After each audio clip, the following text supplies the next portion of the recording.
And Sanaz Behbahani is going to give us a talk on some of the work she's been doing with Shabotan and others on a beacon project, a dynamic model for robotic fish with flexible pectoral fins.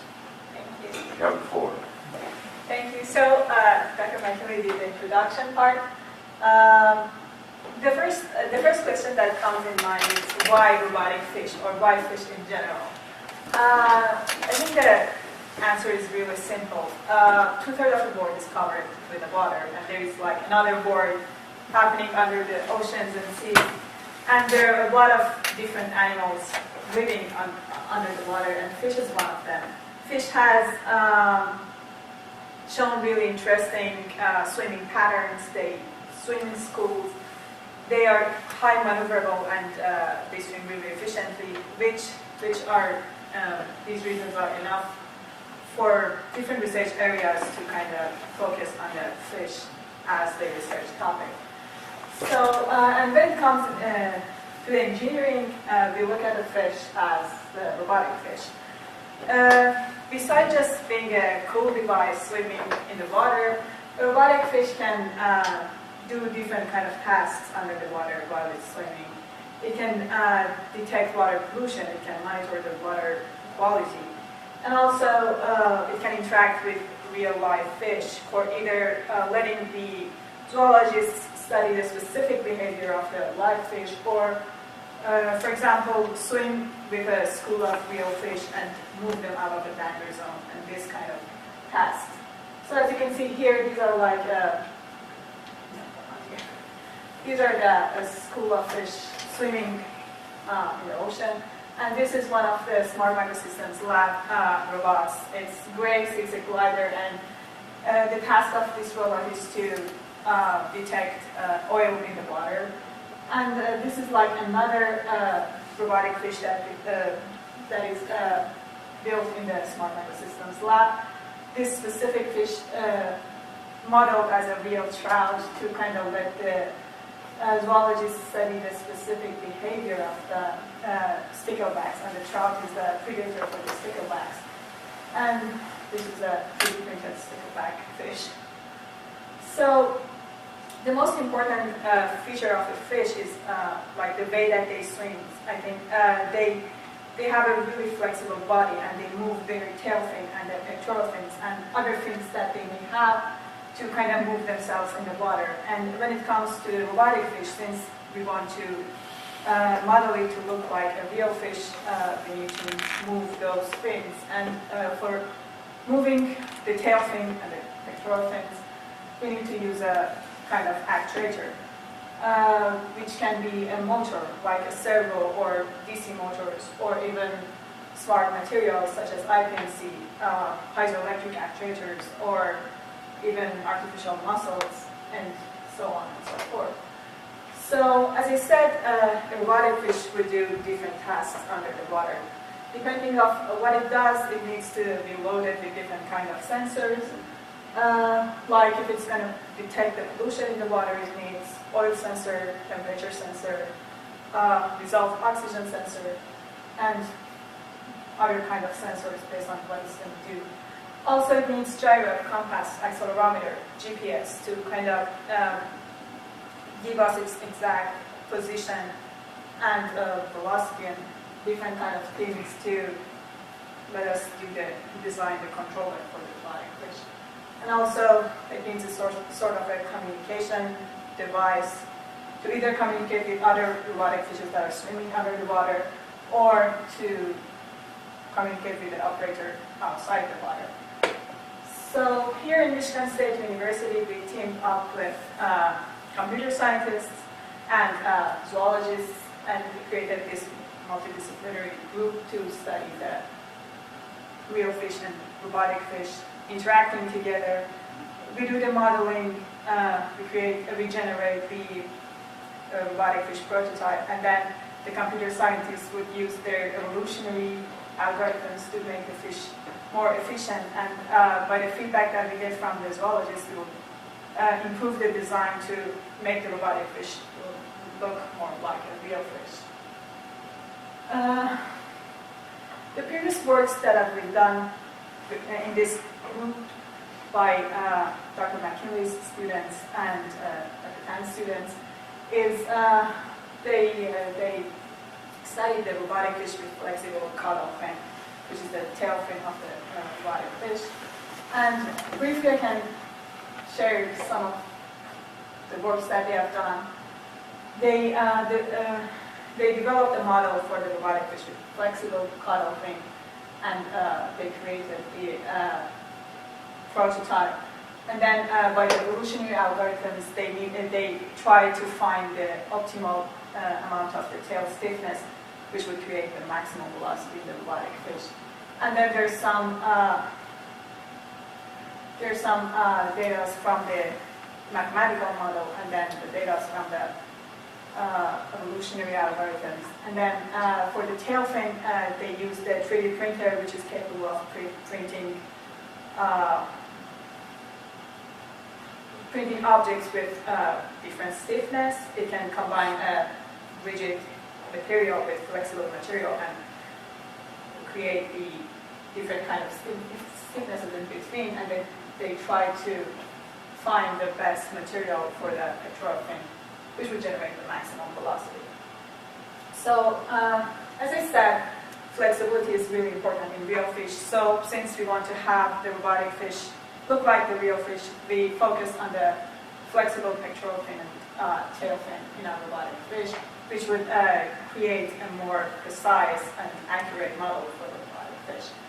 And here I'm doing the modeling of the robotic fish with flexible pectoral fins, which are the two paired fins on the sides of the body of the robotic fish. To model the robotic fish, I considered the fish to have a rigid body, and then the two pectoral fins are kind of flexible. The pectoral fins can have different kind of motions, rowing, feathering, and flapping. And in this study, I focused on just the rowing motion to simplify the model to start with and work on the simpler model. So to be able to capture all the dynamics of the robotic fish, I needed to introduce different coordinates to capture all the dynamics.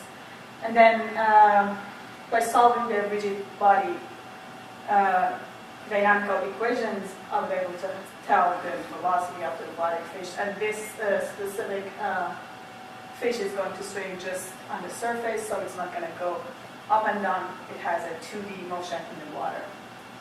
And to model the flexibility of the pectoral fin, I modeled the flexible pectoral fin as a number of rigid segments connected together with spring and dampers. And then for each rigid segment, I calculated the hydrodynamic force based on the Blake-Altman theory, which is a really old theory on hydrodynamic force on fish pectoral fins. And then by having all the forces and moments on each segment, I can use Newton and Euler equations to find the force and moment on the robotic fish body and kind of solve those rigid body equations for the robotic fish. So besides just modeling the robotic fish, I needed some sort of, I needed to do some experiments to validate that model. And I used the evolutionary park facility, which is sponsored by NSF. I used the 4,500 gallon test tank in the Smart Microsystems lab. And then the 3D printer, I used the 3D printer to print the robotic fish body.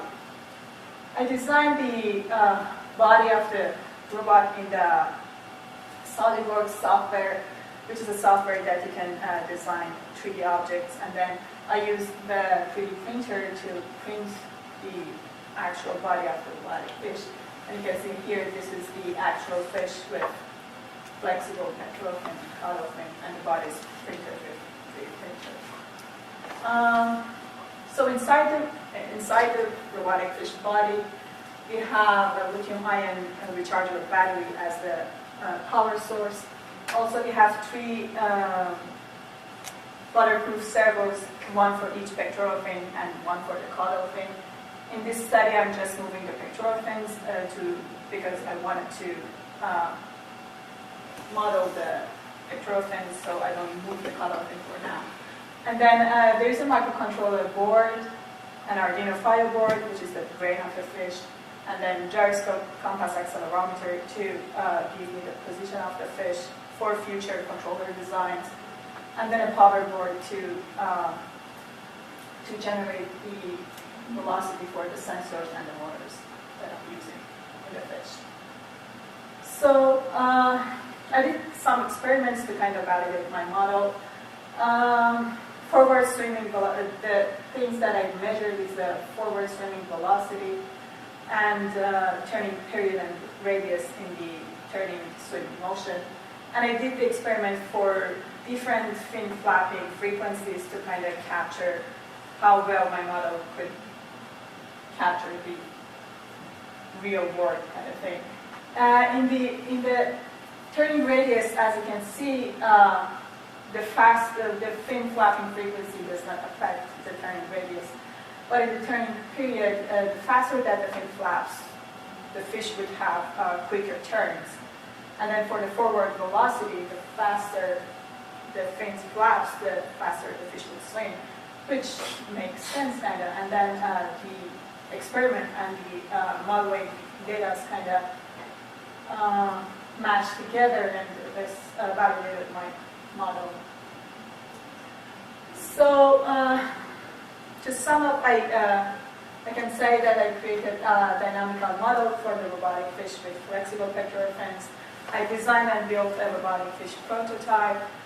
I used the MATLAB simulation to simulate my model and then ran some experiments to kind of validate that model. And there's still some questions that can be answered by evolutionary part of the project, which can be like what is the optimal amount of the stiffness for the pectoral fins, and also what is the best shape for the pectoral fins to kind of make the fish swim efficiently. In the future, I want to add another degree of freedom to the pectoral fin. So I would end up with a pectoral fin with 2 degrees of freedom. I would consider passive rotation in the pectoral fin, which would make the fish to swim more realistic. And then I want to model the flexibility of the pectoral fin in 2 directions instead of just 1, and also increase the number of the rigid segments that I use to kind of capture the flexibility of the pectoral fins. In this work, I considered 3 segments, but I'm planning to make it more to have a more accurate model. And also, another interesting path would be to move the caudal fin and the pectoral fins together to see how would the flexible caudal fin and pectoral fin affect each other and make the fish swimming behavior kind of thing. So this work was supported by NSF, and it was done in the Smart Microsystems Lab under supervision of Dr. Shabotan. I would also like to thank Dr. McKinley and his group, Tony and Jared, and Dr. Buman's group from zoology, Lillian and Jason, and also the Beacon Center that provided the funding for this project. Any questions?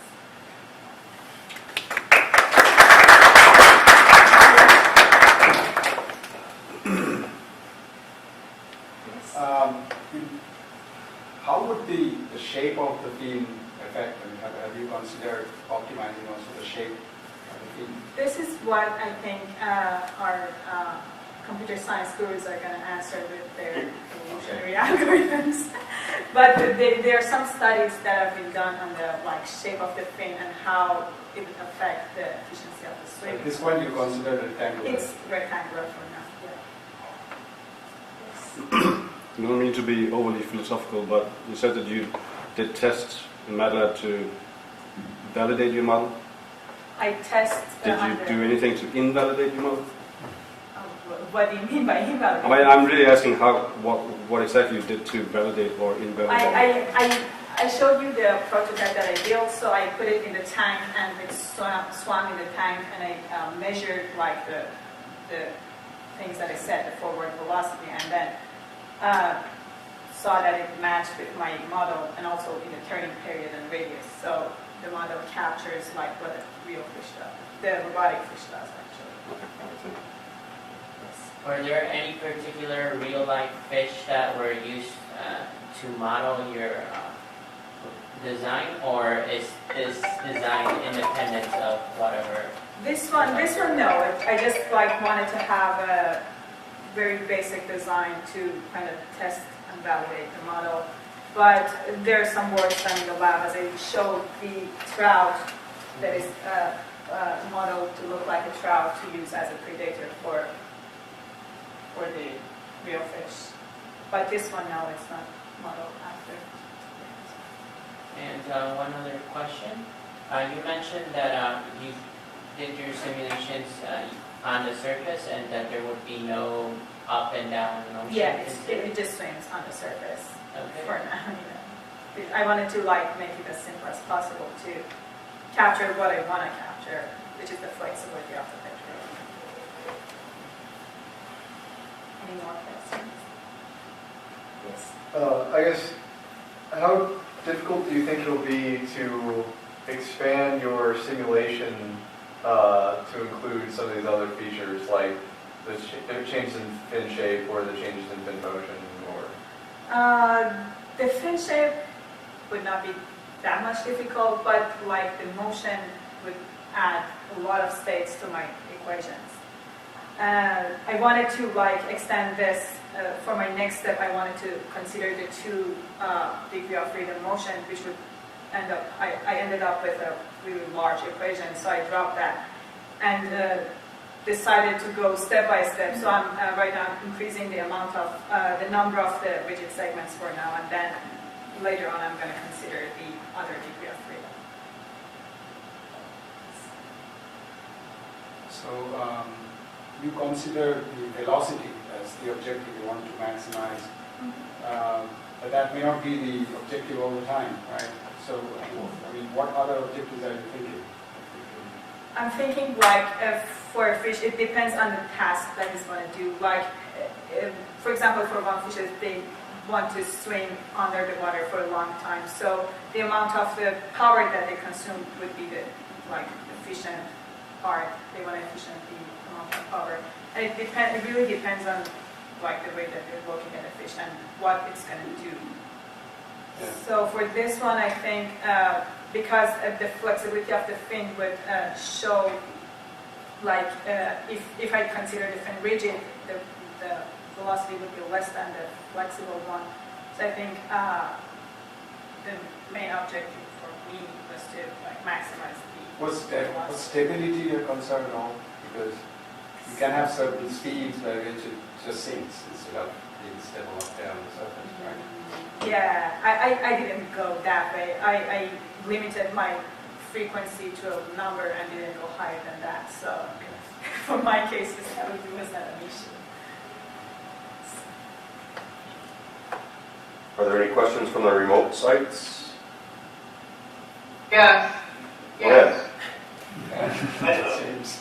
How much does it cost to print a fish? For this one, this specific one was cost around $400. It's like this big. I don't know. Where's the camera? I don't know. Oh, it's this big, so it costs $400 to print the fish. And are the fins like exchangeable so you can use your Yes. basic body and change out the fins? Yeah. I designed it in a way that I could test different materials for the pectoral fin and choose the best one, so I can change the fins really easily. And do you have any motion constraints based on real fish that you either can range of motion or something like that, or violated range of motion based on real fish? I have constraints based on the kind of servo that I'm using. For this one, the amount that like my servo could move is what is constraining my motion.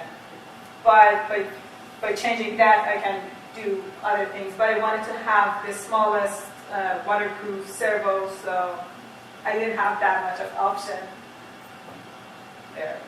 Yeah. constraints are more engineering constraints than Yes. biological constraints. Yeah. Thank you. More engineering.